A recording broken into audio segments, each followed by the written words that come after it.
Hey everybody, my name is Kalle Slaap and I'm a watchmaker in the Netherlands, and I think I have something really special for you. A comparison.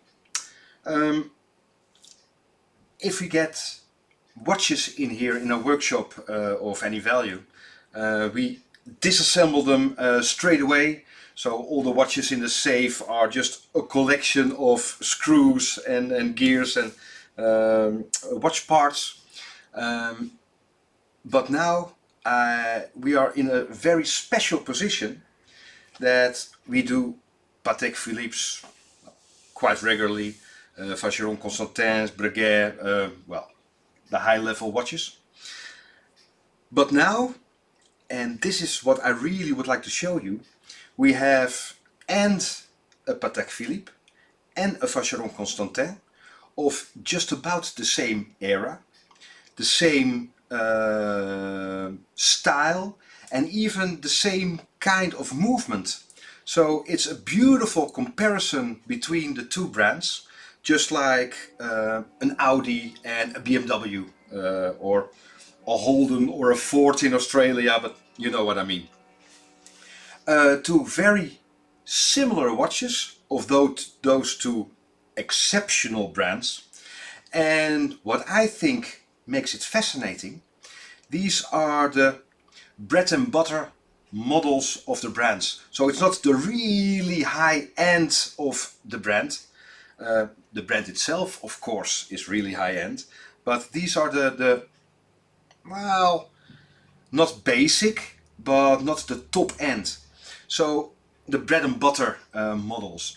And for me, as a watchmaker with the technical hat on, that is fascinating.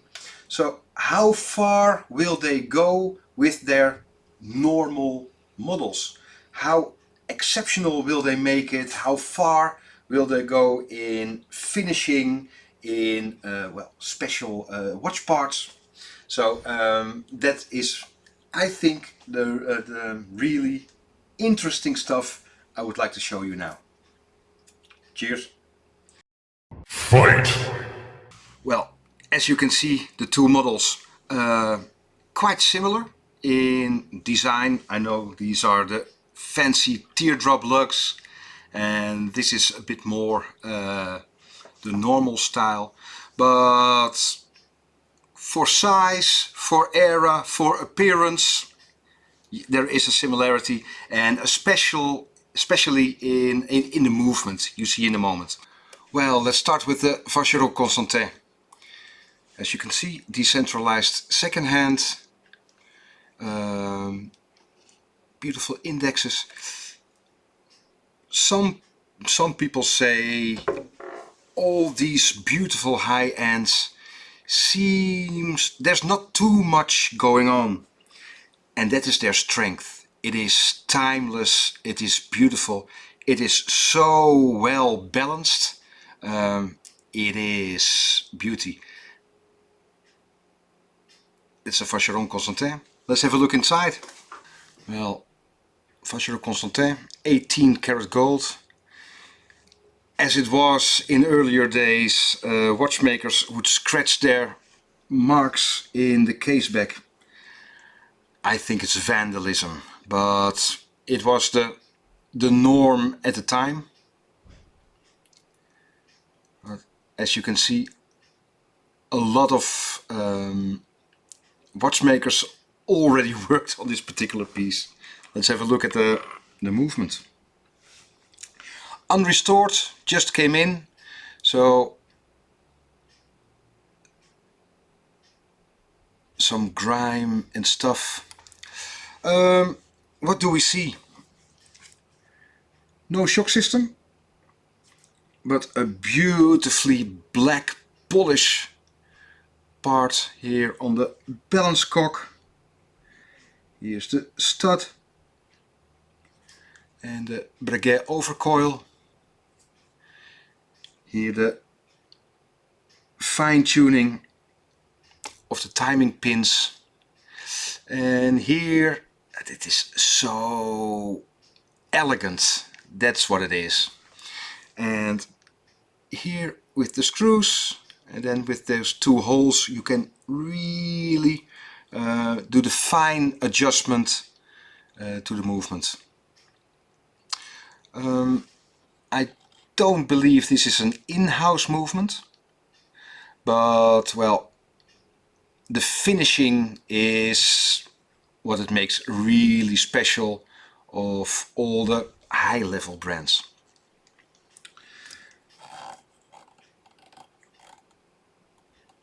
There on the inside,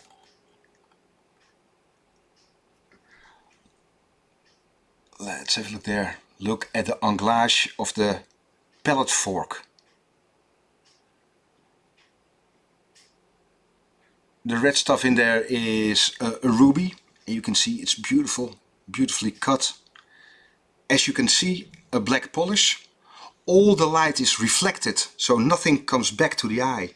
So it's either white, all the light is entering the eye, or black, all the light is reflected. So that is so hard to do. I think this watch is mid-1940s. Here is a centering pin, and the tip is beautiful round black polish. And what I love about the Swiss screws, if you really zoom into them, these are all traditionally made. So you can see the groove in the screw cut, black polish top, and the anglage on the sides of the screws. Really high level. All the anglage on the bridges and cocks. Oh, this particular watch has seen some rough action, but we are going to restore it, so it is going to be beautiful again.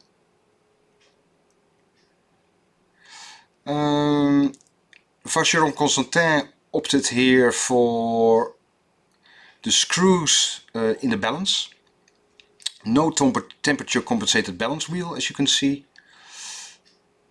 So the poising of the balance is done by the screws here on the outside. Lovely stuff.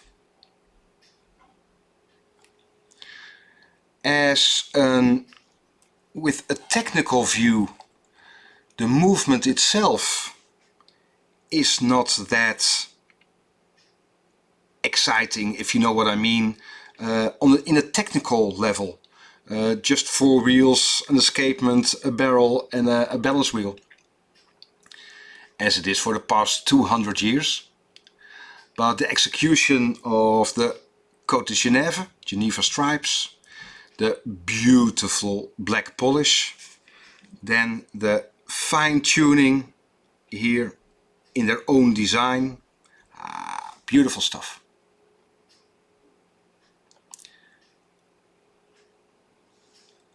"17 jewels.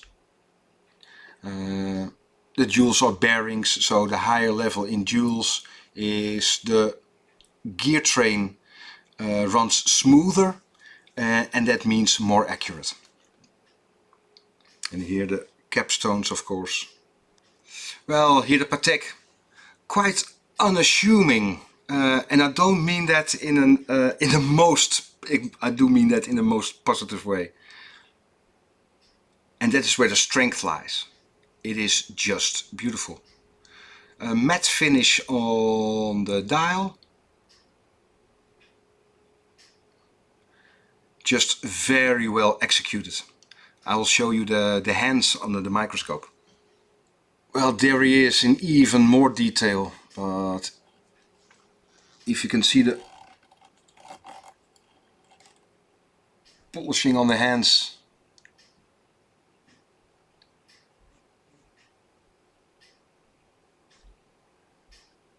it's just beautiful stuff.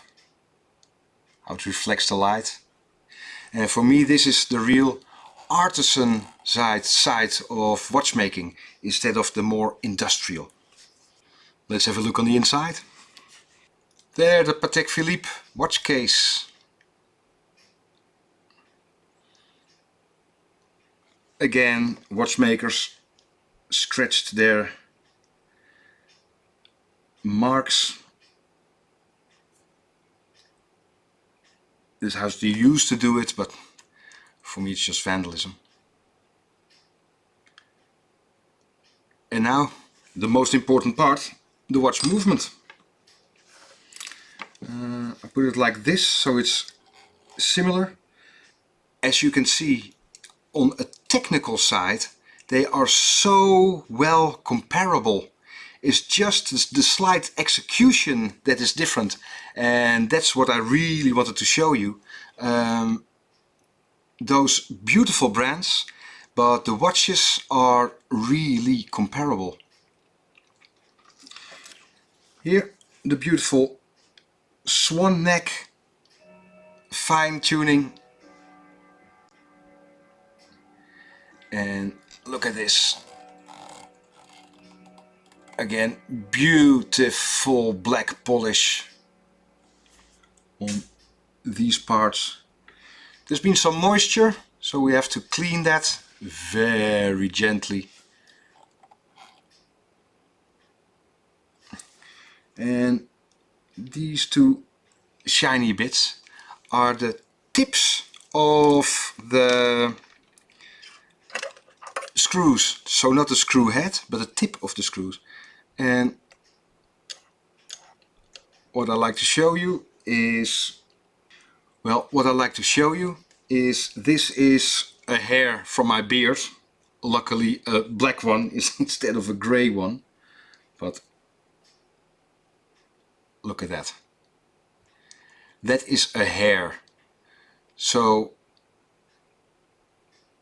2 times the width of a hair is this beautiful spring, and then the top is black polish, and then this curve is beautiful anglage done by hand. And here the pallet fork,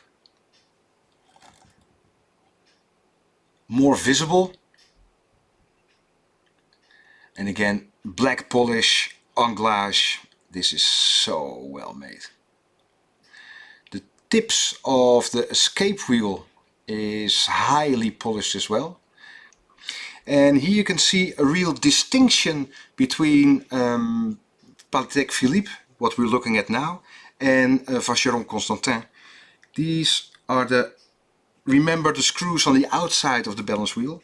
Well, these are weights with an indentation. Do you see that?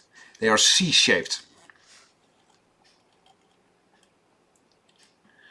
So with a special tool, if you turn them around, you can play with the weight, because, well, there in the tip there's not too much weight, so you can really poise beautifully your balance wheel without removing material. And look at this, I'm always amazed. Again, the watch isn't restored yet, and when you see it, it's disassembled. But again, the comparison with the hair, well, that's the smallest recognizable thing. If you look between this plate and that, this plate has got the capstone in it and is screwed down by that screw, obviously. But here this bit is milled out. Let's clean it up a bit. There we go. So, do you see the line between the two materials that is milled out of the plate? And if you can see the line, it is the fraction of a human hair. That is so amazing, to mill out a recess for another plate to be attached to it, there, and in between that space is a fraction of a human hair. That is simply insane, even for modern standards. Well, the screws are butchered, so we have to restore them.